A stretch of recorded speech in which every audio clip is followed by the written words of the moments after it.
Some war films were so disturbing. They weren't just criticized, they were hidden. What could be so brutal that entire countries decided people shouldn't see it? These aren't exaggerated battle scenes or a cinematic spectacle. They're something else, something closer to reality than most audiences were ever meant to experience. In this video, we're uncovering British war films that crossed a line so severe they triggered bans, cuts, and silence. And one of them was buried for years because it felt too real to exist. The Hill, 1965. There's no battlefield here, no enemy lines, just a hill, and men forced to climb it until their bodies begin to fail. The Hill removes war from combat and places it inside authority. British soldiers, imprisoned by their own command, now are subjected to relentless physical punishment under the desert sun. The violence is not chaotic, it's structured, repeated, normalized. What unsettled censors wasn't just the brutality, it was who was responsible for it. There are no heroes here, no external enemy to justify the suffering, only systems enforcing discipline beyond reason. The film doesn't escalate, it endures. Scene after scene, the same punishment continues, until it stops feeling like discipline and starts feeling like something else entirely. And that quiet shift from order to cruelty is what made it difficult to accept. Because nothing in the film feels exaggerated, it feels possible. The McKenzie Break, 1970. At first, it appears controlled, organized, even calm. A prisoner of war camp run with precision and intelligence. But control in this case, he hides something else. The McKenzie Break doesn't rely on visible violence. It builds tension through manipulation. Interrogation becomes strategy. Trust becomes a weapon. And information becomes something extracted, not given. What makes the film disturbing is its symmetry. The methods used to break the prisoners don't feel different from those used by the enemy. The line between sides begins to blur, not suddenly, but gradually, through small decisions that feel justified in the moment. There's no single shocking scene, no explosive moment. Instead, the film tightens. Slowly, quietly, until the viewer begins to question who actually holds moral ground. That ambiguity is what triggered concern. Because war, as presented here, isn't divided into right and wrong. It's reduced to effectiveness, and that's far more unsettling. Overlord, 1975. From the beginning, the outcome feels decided.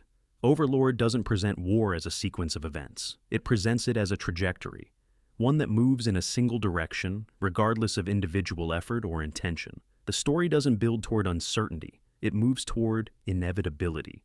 By blending real wartime footage with a fictional narrative, the film removes distance. The past doesn't feel reconstructed or interpreted. It feels present, immediate, as if what's unfolding isn't being remembered, but observed in real time. And that changes everything. The soldier at the center of the story isn't heroic. He isn't exceptional.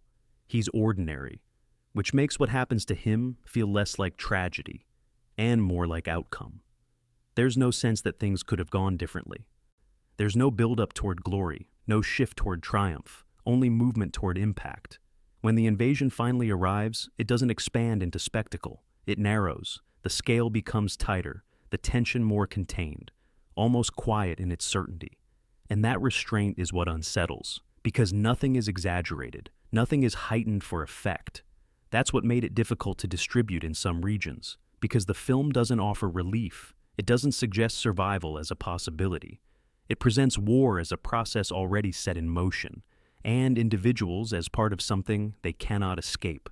A Bridge Too Far, 1977. It begins with clarity, a plan, a timeline, a coordinated operation designed to move with precision, and for a moment, it works. A Bridge Too Far introduces war as something structured, decisions made at a distance, executed with confidence, and supported by the belief that coordination can control outcome. At first, that belief feels stable. Objectives are clear, movement is organized, command appears certain. But as the operation unfolds, that structure begins to fracture. Communication slips, timing breaks. Units become isolated, and those small disruptions start to accumulate. The film doesn't rush this collapse. It tracks it, step by step, showing how each delay, each miscalculation, and each assumption expands into something irreversible. That slow progression is what gives the film its weight. The disaster doesn't feel sudden, it feels built. What makes it unsettling isn't only the scale of the battle, it's the realization that the outcome was preventable. In that the destruction wasn't random, it was constructed. Civilians are caught in the aftermath, soldiers are left without support, and leadership, once certain, becomes distant and ineffective. The confidence that opened the film gradually turns into separation, between command and consequence, between planning and reality. Some regions reduce the intensity of these sequences, not because of violence alone, but because of implication. Because the film suggests something difficult to accept, that large-scale failure in war doesn't arrive suddenly. It builds, quietly, until it can't be stopped. The Shout, 1978. There's no battlefield here, but something is still wrong. The Shout doesn't depict war directly, it reveals what remains after it, the psychological residue, the kind of damage that doesn't fade when conflict ends, but settles deeper, reshaping perception itself. The story unfolds in isolation, a controlled environment where reality begins to shift in subtle, almost unnoticeable ways.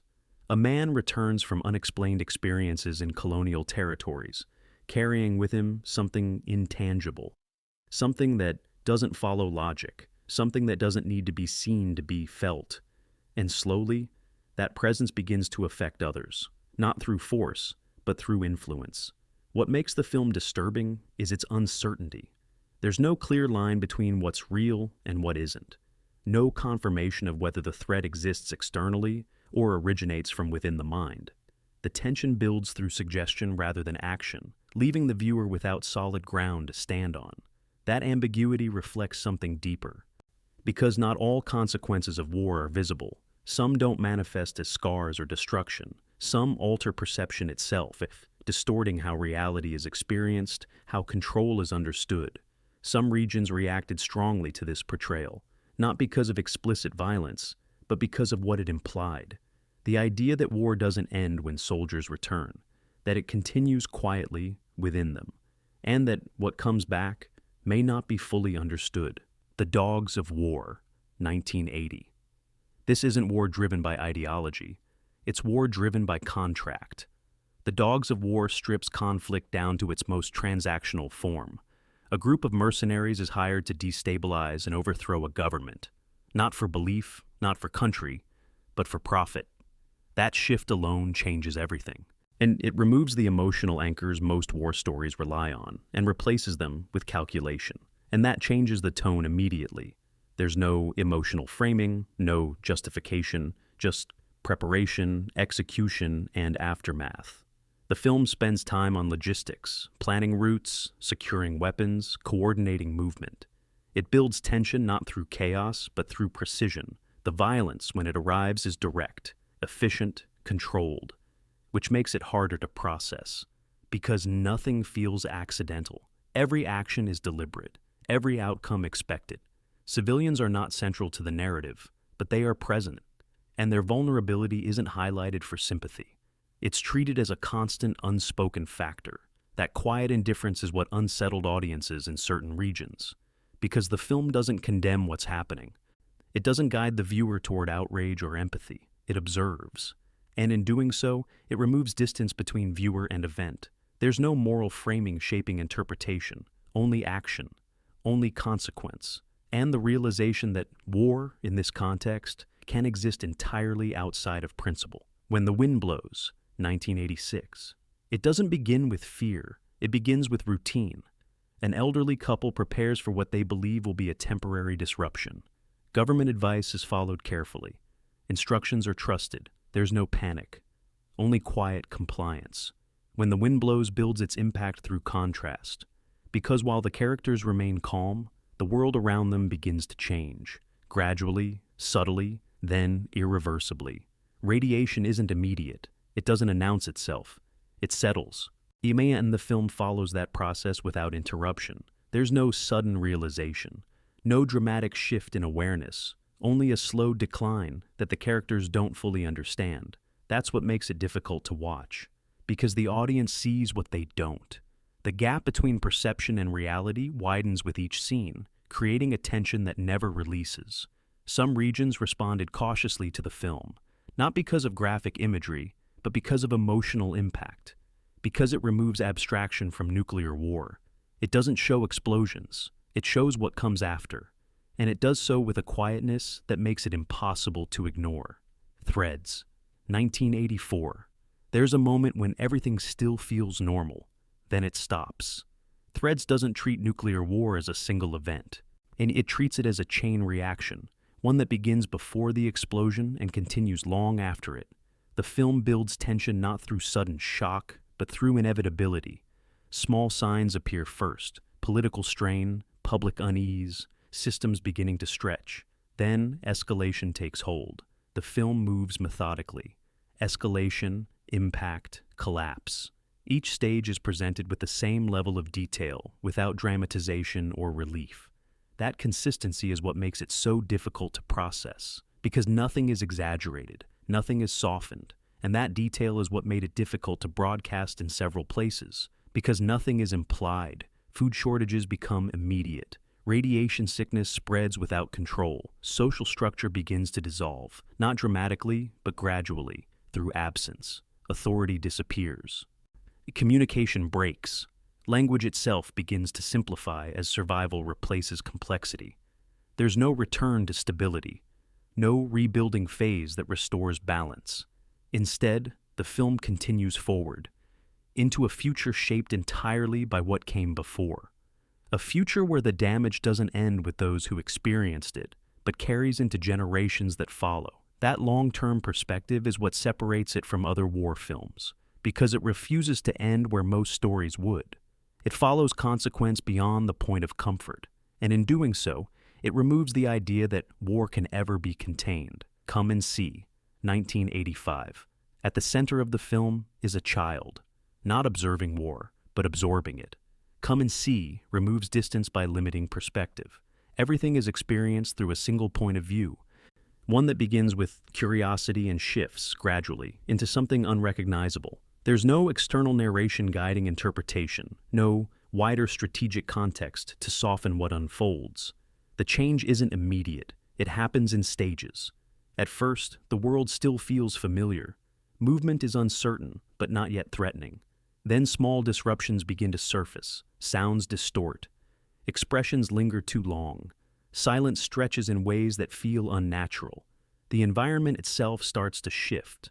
Not visually at first, but emotionally. Moments that feel disorienting begin to accumulate, and then they stop feeling temporary.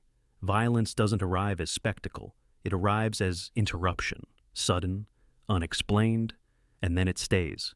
The film doesn't move away from these moments, it holds them, forcing the viewer to remain present in situations that offer no release. There's no cut to safety, no transition to something easier to process. What made the film difficult for some audiences wasn't just what it showed, but how it showed it. There's no separation between viewer and subject, no relief through distance or structure. The experience becomes immersive in a way that removes control. The viewer isn't observing events, they're carried through them, without the ability to step back. And as the character changes, so does the tone. What begins as survival becomes exposure to actions that cannot be processed in the moment they occur. Some regions limited access to the film because of that intensity, because it doesn't present war as conflict. It presents it as transformation. The War Game, 1965. It wasn't banned by a government, it was withheld by the people who made it. The War Game presents nuclear conflict not as fiction, but as documentation. Structured like a report and delivered with clinical precision, it removes almost every layer of cinematic protection.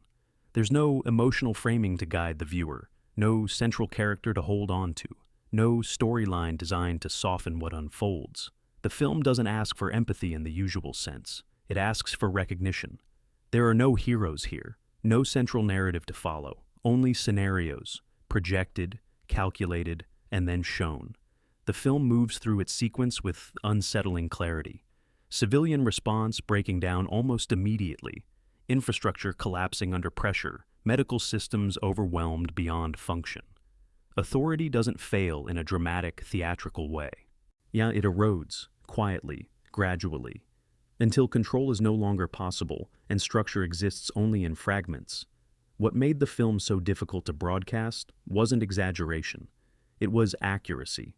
The suggestion that these outcomes weren't hypothetical, but expected. That preparation wouldn't prevent disaster, only delay its consequences. That once events begin, the systems designed to preserve order would not rise to the crisis. They would be consumed by it. That level of realism created unease far beyond the screen. Because the film doesn't just depict destruction, it outlines it, step by step, with no interruption and no relief. There's no resolution offered, no reassurance waiting at the end, no sign that recovery is possible within any meaningful time frame. The damage feels total, not only in physical terms, but in institutional and psychological ones as well. And that absence of control, of stability, of hope, is what led to its suppression. Because once seen, it doesn't feel like fiction anymore. It feels like something already decided. Some war films fade when the credits roll. These don't. They stay, because they weren't built for comfort. What you've just seen isn't spectacle. It's consequence, stripped of distance and control. And the question lingers. If these films were too disturbing to show, what does that say about the reality they were trying to reflect?